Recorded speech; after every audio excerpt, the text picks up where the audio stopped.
Pangit. Walang design din. Yung nasa taas yung maganda, yung purple.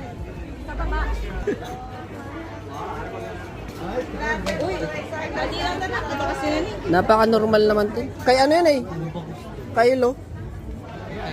Trafalgar Law. Ayan o, kay yan o. Yung sinasabi ko. Yung sa babatin. O yung orange, tingnan mo nga yung ano. Yan. Ito. Para maganda yung handle nito. My God. Dandahan. Oh, maganda siya. Eto. Gusto mo yan? Saan to eh? Kapanood ko. Okay. Demon Slayer. Demon Slayer. Yan lang.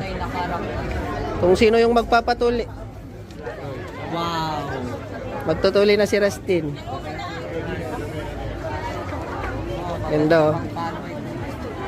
Bilhin natin. Tiga na siya. 90 dirhams. Dapat binili na lang natin ng ganyan. Binili na lang natin yung pinanglaro natin kanina. Mga Pokemon cards din dito. Tingnan mo yung presyo ng ano. Pag nabunot mo, pag nakuha mo yung rare card, ano yung price, 3,869.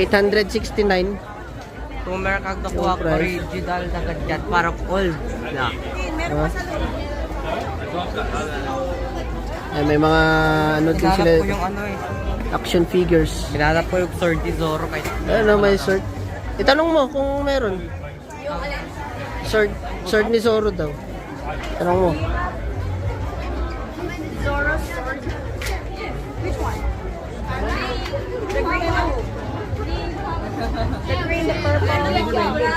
Oh, sabi ko yung purple eh. purple yun.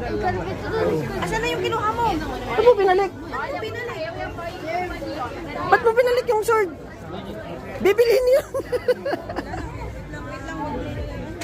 Pwede sa Zoro Sword. Ha? Sa Zoro Sword. Gusto mo? May... Walang sulat yun eh. Ayan, yan yun. No special buttons. Ayan, bilhin natin itong Zoro. Ay, hindi.